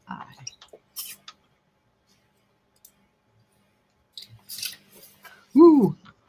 Yeah, I feel you on the ticketed stuff. I am getting to a point where I am allowing myself. I've been turning down a lot of stuff, and I'm trying to push it back to July at least because I want to get FOMO. That's how I know when I'll be like, okay, it's plenty safe. It's plenty safe. Yeah. Just because, and I say that not because, and this is kind of where the whole rhetoric around masks was coming out. It's I am not worried about my health. I do my best to take care of me. I am just talking strictly from the standpoint of someone who has worked in events and crowd services for the better part of 2 decades. Yeah. I know, unfortunately, just as good as anyone in that industry, no matter how big a sign you make, people will not read it. Absolutely. It's like when people are going to travel to Mars. I'm going to wait until there's several return trips before I take that trip. I'm just going to see how there's going to be hiccups, and you know, and that's okay. You know, that's fine. That's totally great. But like, I think I need to just get to a point where I feel good. I feel like everyone has kind of gotten their sea legs back. Because this is, you know, the life we chose, sure, but like, it's also not completely about us, you know, like when you're curating and booking events, like you should be thinking about, well, who's going to come to that, and who's like, people want to come and have fun and like relax. And I think a huge part of that is just like, is this going to be fun for people, or is it going to be kind of anxiety inducing? And some of the shows I've been looking at are like, I don't know about that. I don't know about that. Like, oh, outdoors on a farm. Okay. We're like, oh, like we're hosting artists on this rock formation at the end of August. Yeah. Yep. Sign me up. That's kind of where I'm at. But the venues, like even the patios, like I just know what can happen when you run events, and there's nothing wrong with that happening. It's just, you know, the universe unfolding, but there's going to be a readjustment period. I feel like we're going to get like the bends of socialization, of just like immediately launching back in there. And then people are going to be like, yay. Oh, wait, why is this hurt? And I think, sure. Just make it sure. Yeah. No, I mean, as you're talking about, I was like, God, I am nervous about doing. I mean, like it was hard because I really weighed whether or not to do this show, and what I came down on the side of yes with it was, again, the number, the promise for social distancing, and the fact that it's ticketed, because I feel like that will because I don't feel comfortable promoting a lot. You know, I don't want to say, hey, come out and do something that makes you uncomfortable because I want to see you there. No. You know, I don't want to be. Yeah. That's really, and of course the venue wants you to, you know, I mean, it's also intertwined. You also want the venues to live, you know, it's all the things. I fully intend to like wear my mask and every time, even though I'll be fully vaccinated by then, and also be the one that's like, I'm going to stand back here. I'm still going to stand away from you. And it's not, I bet you smell great, and it's nothing personal. And I'm totally going to be that person as well. Like I feel like I already was, though. Like I kind of felt like the kind of person where like, as soon as I'm done, I'm like, okay, now I hide now. Because I am also like the undisputed world champion of like beating themselves up after they like perform, of just like, hey, that sounded great. I'm just like, oh no, I messed up so many. Oh my god, I got to get better at this. I'm so bad at this. I got like there's like a solid 15 minutes of me sitting alone, just like, I can't believe I just did that. I can't believe I just did that. And then like once that goes, like, oh, that was actually fun. Yeah, like I need that little like chamber to sit with it and be like, you know, that none of that's real. That's just stuff that. Interesting that it comes right away for you. I definitely get there. Oh, it comes right away. But usually it's almost more helpful. I feel like mine is the opposite. Like I'll live in that was amazing, and then it'll hit me like, I don't know where you are. It'll hit me like 15 minutes later. Is it all right if I take off the headphones for a minute and? Oh yeah, go for it. Come right back. Okay, I'm gonna do that. I'll be right back. It'll give me time to catch up on the metadata, which I've been dropping the ball on. So I don't know if y'all are watching on Twitch or YouTube or Mixcloud, and I don't know if the metadata updated. If it says Megan Hamilton still, check out Megan Hamilton. She's awesome. She has some amazing festival dates coming up. But I am with Sarah Morris. This is Faith Boblet, and you are tuned in to Desert Islands. This is the part of the show where we're really just talking. I don't prepare. I just wing it a lot. So if you're just tuning in and you're watching, this is Desert Islands with Sarah Morris. I'm your host. You can call me Doc. And you get to watch me type in the metadata for the next song, which is going to be Rilo Kiley, by the way. Anywho, thanks for watching. I'm sure many of you are... Oh, we have actual people commenting on the thing. Oh, geez. Okay. Wow. Okay, so I didn't realize that you can chat to me, and then some of you have been talking to me. Ellen Stanley. Hi, Ellen Stanley. Yes, this is how the sausage gets made. Larry Hamilton. Oh, man. I don't know if you ever listened to Spider's show. He's got one of the best radio voices in the business. Seriously. That man's voice is like butter. But he plays the New Jack Swing. Check him out. And I cannot pronounce that handle, Zakanad, but thanks for joining us on the Twitch server. I finally had time to look at the comments. Ooh, we're back on. Faith Boblet here on KFAI. That was also new Bathtub Sig, and then new Sarah Morris, who just released a new EP. And if you're just tuning in, this is who I'm talking to now. Made the mixtape for Sarah Morris based on the 10 records she would bring to a desert island. And that was our local release spotlight. So Sarah, if listeners like what they hear, and it looks like, considering I can finally look at the chat, that they do like what they hear, where can they hear it again? Oh, you can hear it again on Spotify and Apple Music and Bandcamp, and you can go to sarahmorrismusic.com and order it. Those are good ways. It's on YouTube. I worked hard to make sure it's on all the places you could stream music. Well, it's like okay, so do you have a preference on any of the? I feel like that's becoming a hotly contested issue, because I have talked to a few artists who are like, no, please go to my Spotify, and some people are like, no, please go to my Bandcamp. Do you have a preference on streaming services, or are you just like, hey, just go get it, man, go? I think it is go get it. I definitely think it's go get it. I think that, like, as a consumer, I like Apple Music. That's what I use. Like, it's just because it's like synced up with all my stuff. So I'm an Apple Music consumer. I also, Bandcamp is doing really beautiful things to support musicians, right? With their Bandcamp Friday. And so I mean, Bandcamp Friday has become such a fun thing, like, to be part of. Like, I love to go and buy things, or I'll like to go and I'll like screenshot all my friends who are releasing things and like, make an Instagram story out of it. And I feel like other people also are getting into it. So I like people supporting Bandcamp because I think Bandcamp is awesome.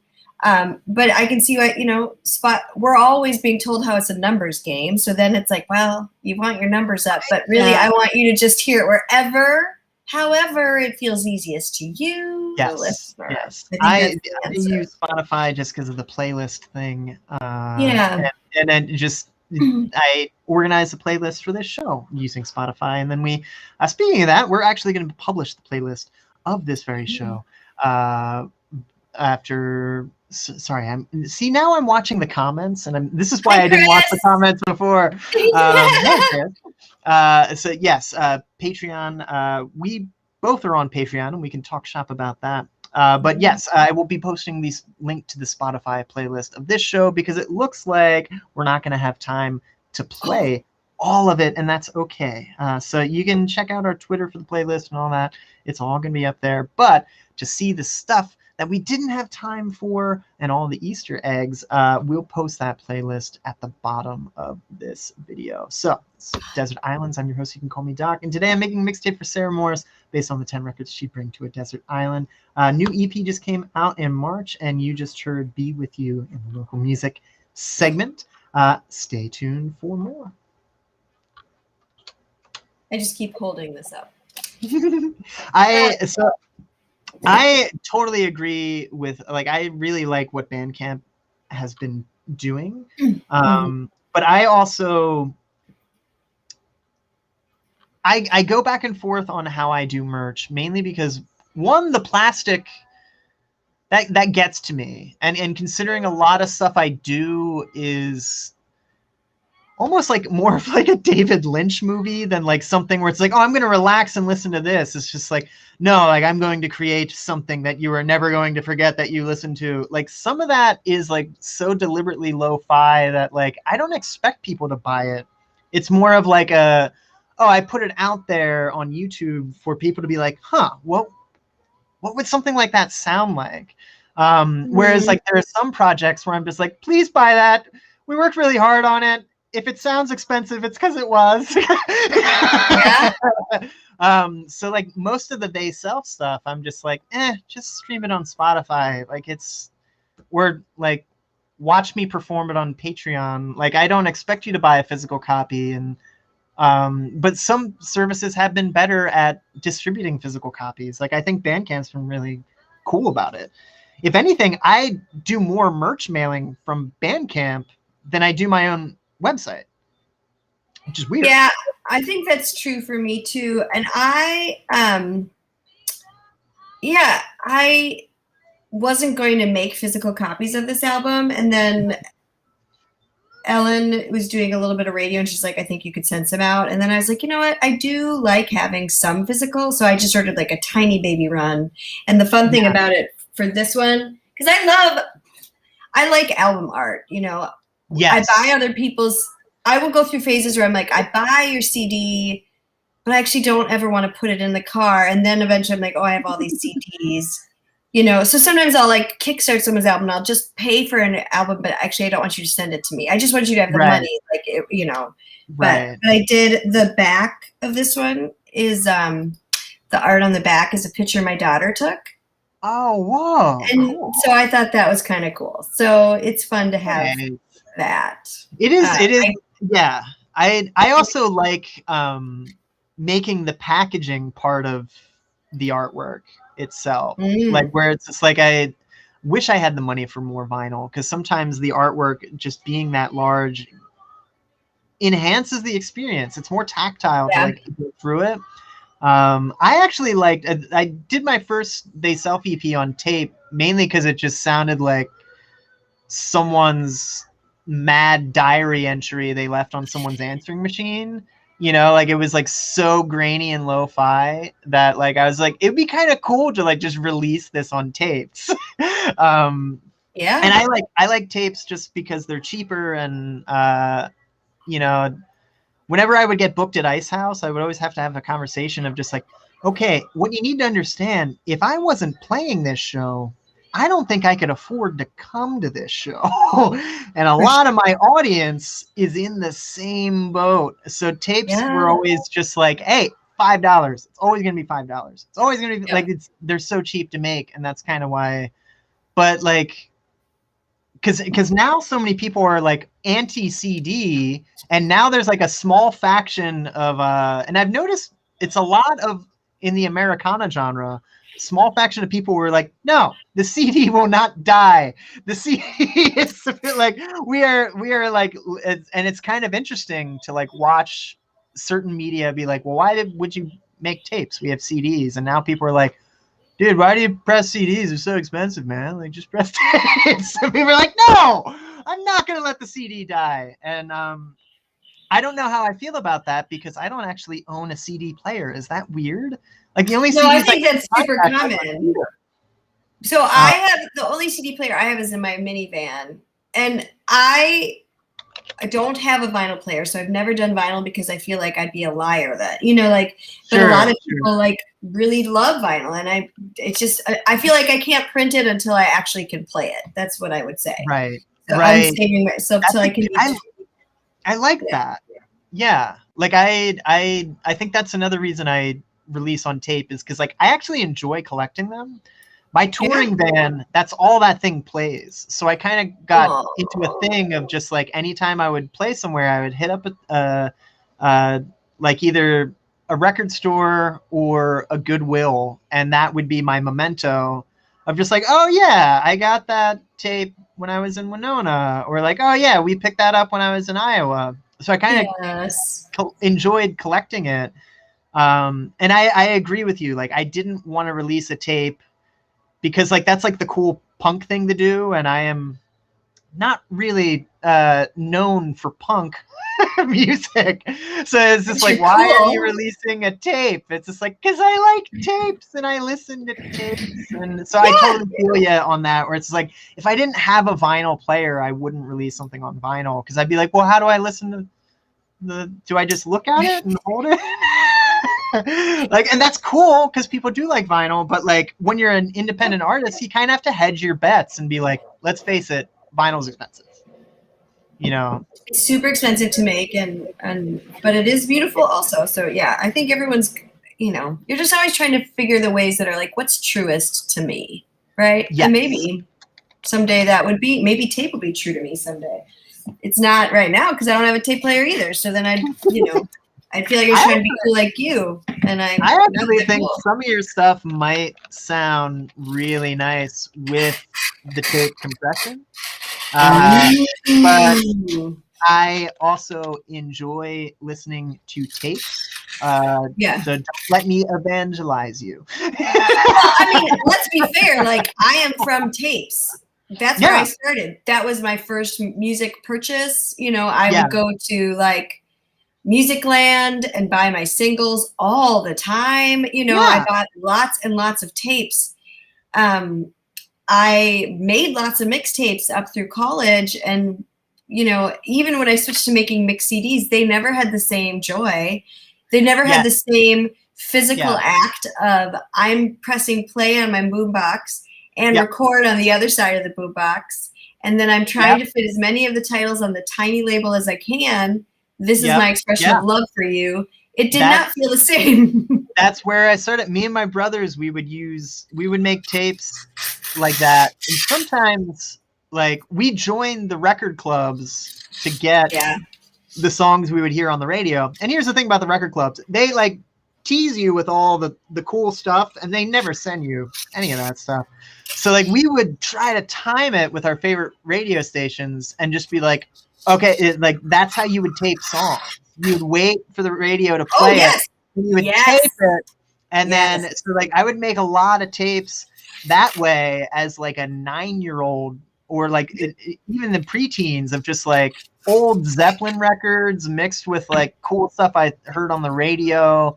That was the main way I feel like me and my brothers discovered hip-hop, was just, like, we couldn't find those songs. You had to just wait until they were like on like Power 99, which was the radio station out in Philly.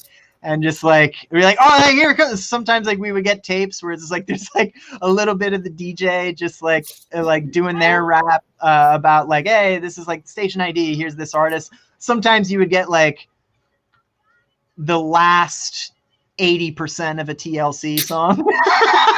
Because you missed the first. That's amazing. You know, I used to do that all the time. And CDs, you didn't have that, and for some weird reason, I don't know if it's just like it just like earning your stripes or what, where it's like, this is too easy. It's like, that's like back in my day we had to.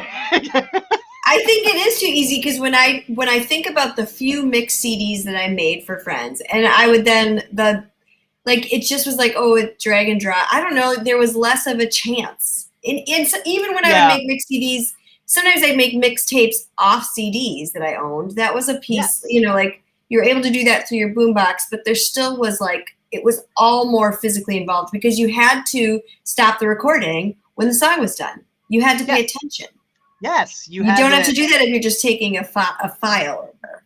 And I think sometimes you would get weirder mix CDs because they could fit more stuff. So you'd just be like, oh yeah, like this and this and then this, and then like it's like sometimes you would just get weird mixtapes where it's just like Eminem and ICP would show up on like of like all the Blink-182 albums, because like I liked that as a kid who skateboarded, because they had swears in their songs. Okay. Speaking of swears in the songs, after this Chick song is over, we're gonna do a cart, and then we're gonna be back on the air. Okay. So I'm just gonna press this button real quick. 17 seconds. Then we'll be back on. Okay, so now I'm trying to see how much of this we're gonna have to cut. Okay. Stand by. More information at www.globalminnesota.org. And if you're just tuning in, that was Off the Chicks' last album. Was that the Taking the Long Way? Nice. Yeah, is that their most recent album? Nope, that's like, it was 2002, I think, that came out. Okay, yeah, that was like right after. Or 2006. I'm sorry. Yes. Yeah, it was like right after the scandal, and they're just like, yeah, scandal. Right. They were speaking their mind about something the majority of people agreed with, and then they got thrown under the bus for it. That's what happened. But Shovels and Rope, new Shovels and Rope on that last set, and Rilo Kiley, one of my favorite Rilo Kiley songs. That was definitely one of the things, just like, this wasn't on your mixtape, but this is one of those songs that gives me this kind of feeling, and so I put it on that. So if you're just tuning in, this is Desert Islands. I'm your host. You can call me Doc, and I make mixtapes for my guests based on the 10 records they would bring to a desert island. This morning we have Sarah Morris, and we were just talking about new music. We heard some of her new music at the top of the hour, and this mixtape is based on the 10 records you would bring to a desert island. So we've been talking off mic a lot about this music, so let's try to talk on mic about the mixtape. Since time is really weird, because I definitely got my and feel free to comment and be like, that's not when that record was brought out. I definitely got my time turned around on that. So let me ask you an interesting question. Of the records you put on the top 10 list, which did you discover first, or which discovered you first, do you think? Oh, well, probably the Carpenters. Yeah. Of the ones that I put on there. The Carpenters is something my dad really loved, and so I think I love them in the background. So I think that chronologically, now loving them in the foreground, like on my own, that actually did come after some of these other things. So then I would say, well, you know what my first one is Mariah Carey's Christmas album. I mean, Mariah Carey was my first music true, like, I got her on my own, right? Like, I loved Bette Midler, I loved Barbra Streisand. Those are through my parents. I had things I loved, but Mariah Carey was the first one that, like, I fell in love on my own. And even though Vision of Love would be the album I fell in love, I was like, if I'm going to a desert island, I need a Christmas album, and if I'm going to bring a Christmas album, I'm going to bring that one, because that's the one. That is rooted in me. So those are probably the oldest living ones for me. What do you think? What was the most recent one that you found?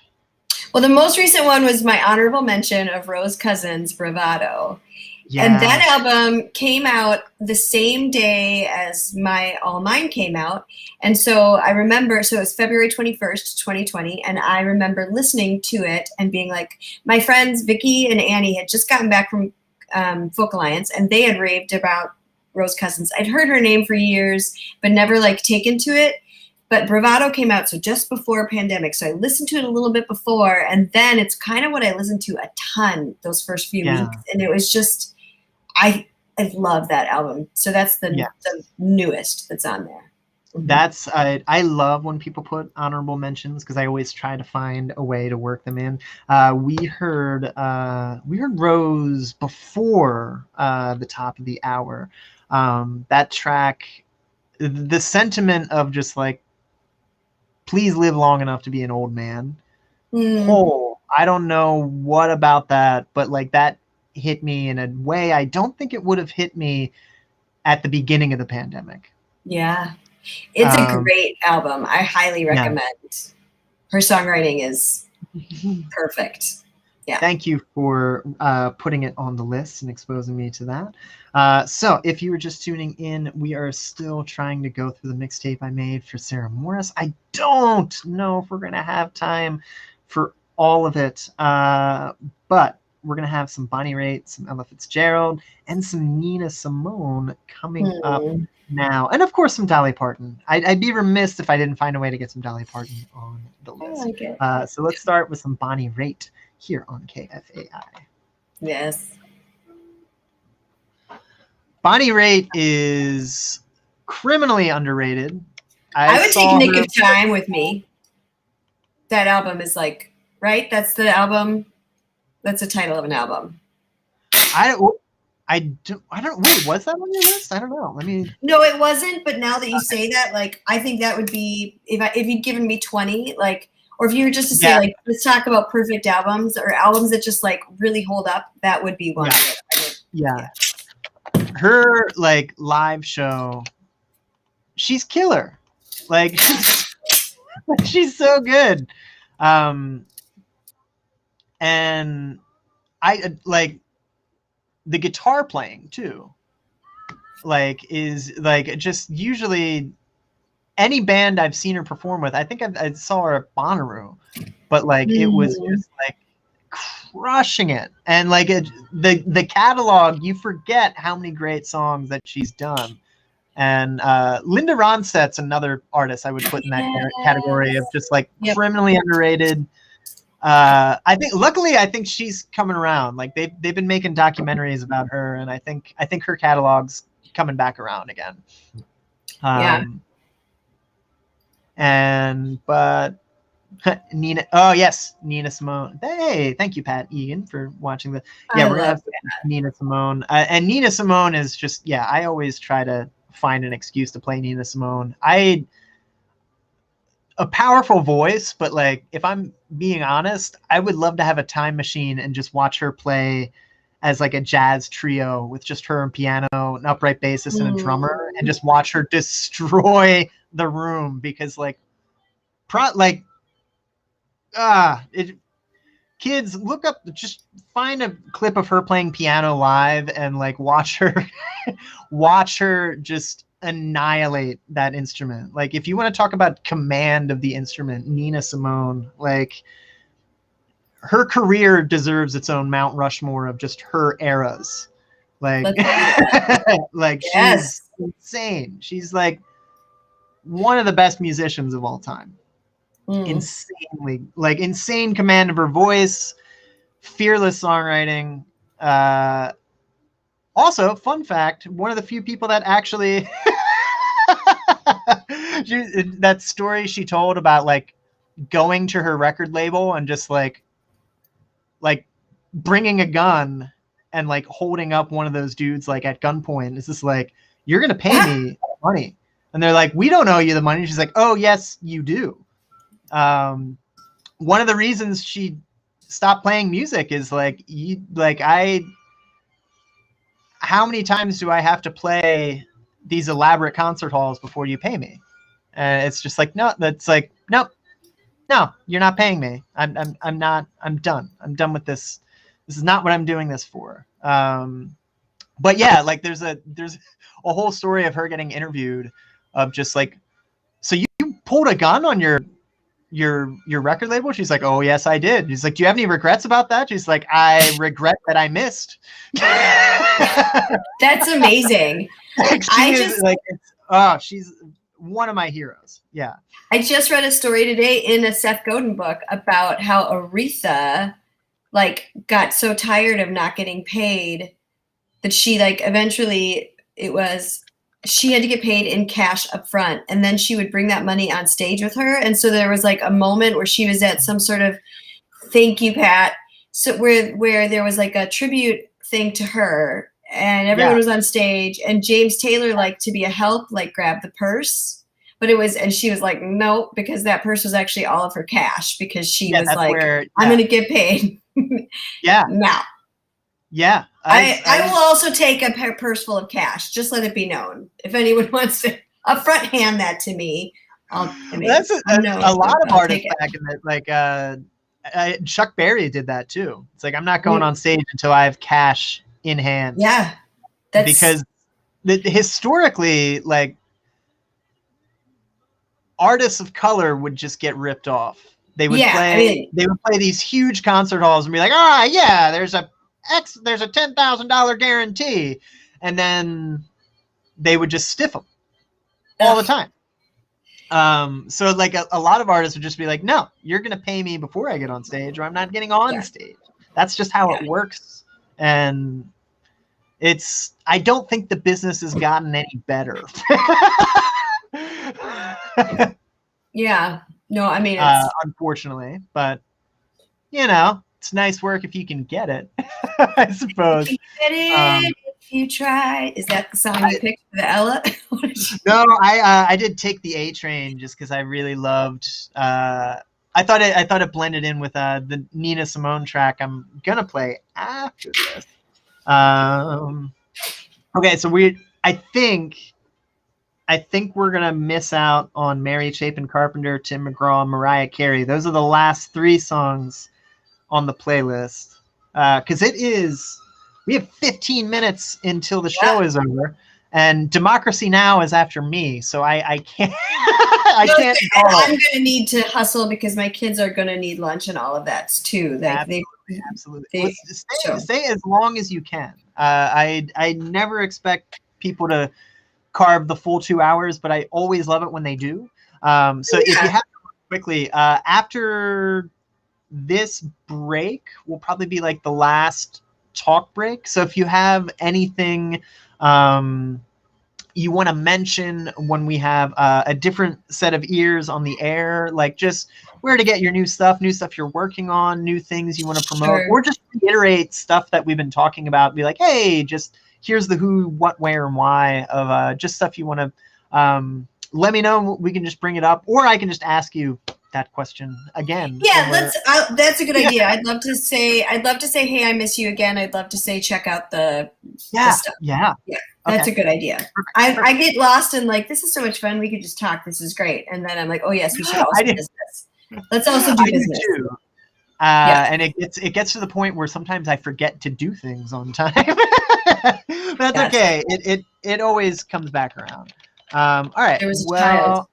Where did the child go? This track has about 2 minutes left, and then one more song, and then we'll be on there. So let me do the Tumpy thing. I'll be off, you guys, in 15 minutes, and with you. Yes. So soon. It'll be quick like a bunny. You won't even notice it. No, they're super. I think they don't mind when I'm doing this because they're like, she's not paying attention to what we're doing, and that's nice. our jailer. And then you get to find all the fun things they were up to while you were. Yes, I get to. Oh no! Well, I thank you for being. Thank you for being brave and going AWOL for 2 hours. This is so much fun. It's so good to see you, and like this is. I love this. I feel you on. I miss performing, and because I think a lot of these times it's kind of like how we socialize. Because like when you're an artist, you're already doing air traffic control for your own thing. Sometimes like you get caught up in doing all those things that you forget you're a person that like actually just needs to talk about the weather, because sometimes that's all we want to talk about. But like I feel like I got all that socialization from shows, and we were talking about this earlier about being nervous for them to come back. But like I do want them to come back. I do. But I definitely think I want to do more outdoor things and non-traditional shows, even when we get back to full steam. Yes. And intimate shows. Like that's my other thing. Like I want, you know what my other one is? I want to sing early. I want shows to start earlier too. I want shows to start earlier. I just don't want to sing at 10 o'clock. I think a lot of things should start earlier because a lot of people's sleep schedules have been completely turned upside down. I know people who are like legitimate night owls that are waking up at 5 a.m. just because that's what they do now. And then I know people who used to get up every morning and now they've gotten accustomed to sleeping in every day. And then they're like, I still need to go to bed early. Like I think shows there should be a whole new category of shows that happen while the sun is still up. I love sun. Like, I think it'll happen. I mean, I think it's just going to fractalize like everything else. Like, there's not going to be like a profit motive. There's just going to be little pockets of like, oh yeah, some people can only do this, so we have music at this time. And then some people miss those like late night sessions. And it's always going to be a thing. But I hope clubs don't do that thing where it's just like, well, these guys don't start till midnight. We should have entertainment until last call. Like that's just how it's done. Like I hope more people will just be like, well, we don't need to start at 10 because they start at 10. Why do we have to do it? We can start our thing at like I hope people don't try to keep up pace with each other. Like some people are like, no, music starts at 8 for us, and that's fine. There's so many ways to look at that. I mean, so many places where I hope that like the decisions that we make, that we can like not make it to do the keeping up, but we're making it because it's like what feels right. And some places legitimately start late because they are restaurants. Yeah. Like it is as much as I like the reason Ice House makes you load in so early is because they're a restaurant and they're trying to time sound check and they're not like they're not a venue that's big enough where the dinner guests can ignore what's going on stage. So like they're trying to get that in before the rush, and then the rush ends and it's late. So I get that, but not every venue is like that. In fact, some venues are literally just black boxes that don't serve food. And they don't need to start late, actually. They really don't. We know it. So we'll see. But I have a feeling that consumer demand is going to push some things a little earlier, and or I don't know, maybe the late night rave scene from the 90s will come back, and there's going to be like shows don't start until 1 a.m. like it's Tokyo or New York or something. Well, there's that crowd for sure. I mean, I think my thing has always been like, I know my people want to. I most of the people that I like, they are earlier people. Like most of the people, it's just so I'm going to probably do a better job for you, venue, if I'm not trying to convince people to stay up till stay up too late. Whatever. Oh, you got it. We are going back on air. Not that we're the radio. Yeah. Nina Simone. Everyone's saying. On KFAI, Ella Fitzgerald and Bonnie Raitt in that set. We're going to close things out with Dolly Parton, but there's going to be a bunch of tunes that we didn't have time for on this mixtape I made for Sarah Morris. So Desert Islands is almost over, and we have to get to Democracy Now! So, Sarah, you have new music out. If folks like what they hear, where can they hear it again? And do you have anything coming up that you want to remind listeners to check out in the near future? Yeah, I would love it if you would check out SarahMorrisMusic.com has everything, but the new album is on all the streaming, Spotify, Apple, Bandcamp, whatever makes you happy, that's what you should do. And then I also have my YouTube series, Hey, I Miss You, which airs Fridays at noon Central and features it's like a 20 to 30 minute conversation with a musician every week. They sing 2 songs. I ask them some questions, and it's a real good way to spend your lunch time. Yeah. And put some music in. So that's at YouTube, and my Patreon's always, that's where you get all the nitty gritty. Did you like watching me just do this like fold papers while I talk to Doc?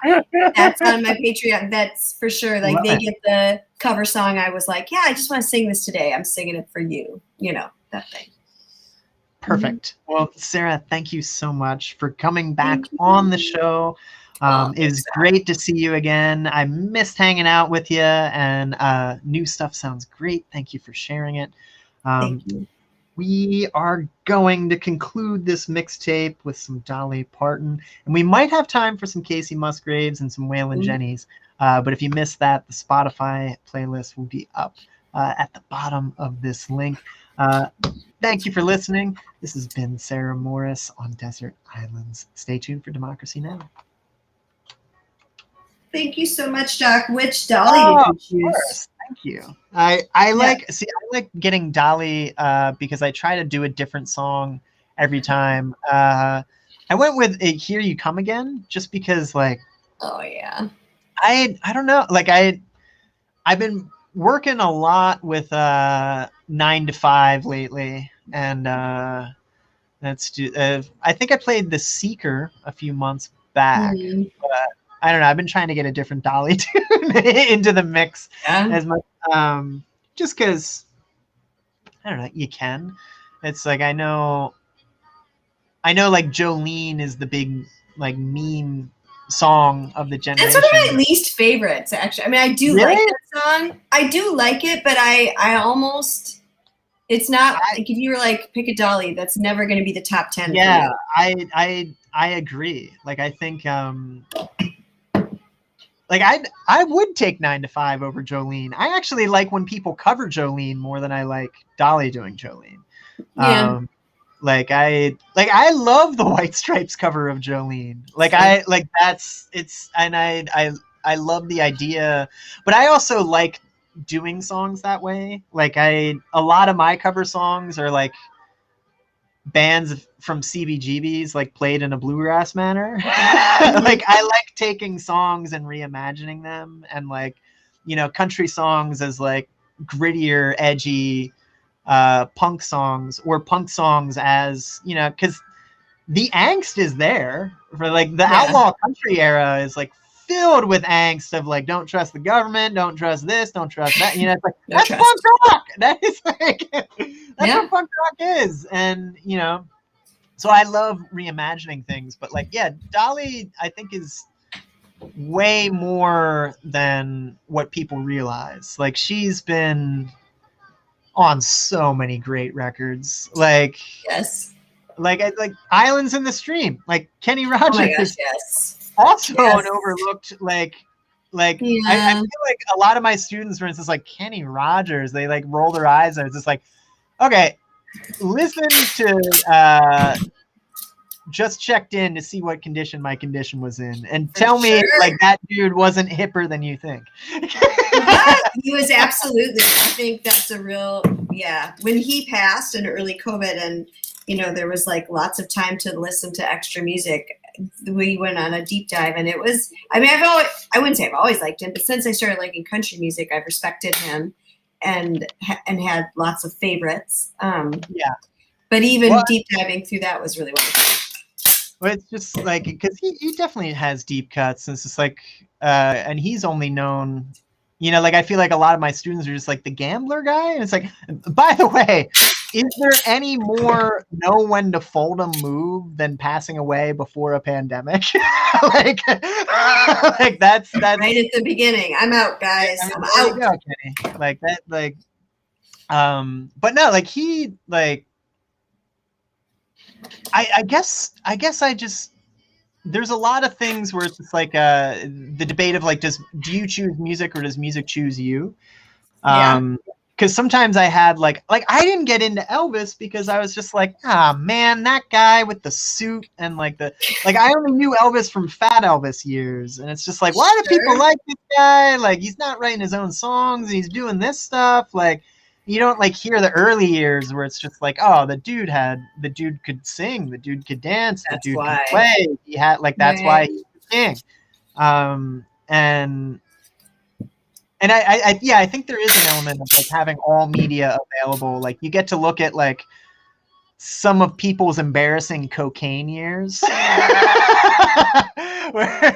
like if you're probably alive today, you're like, so what were you thinking here? It's just like I don't know, man. I probably wasn't thinking. That was the magic, the non-thinking. Oh, I feel like it's time for me to log off and go be a mother again. that is, I totally get it. I totally get it. And it's definitely about that time. Thank you so much for having me. Thank you so much for having the time to pencil in one of these weird little hangouts. This is awesome. Yeah, hopefully I'll see you in person playing some music sooner than later. So thanks for coming on. Stay safe out there, okay? Thank you so much. Thank you. Yes, be well.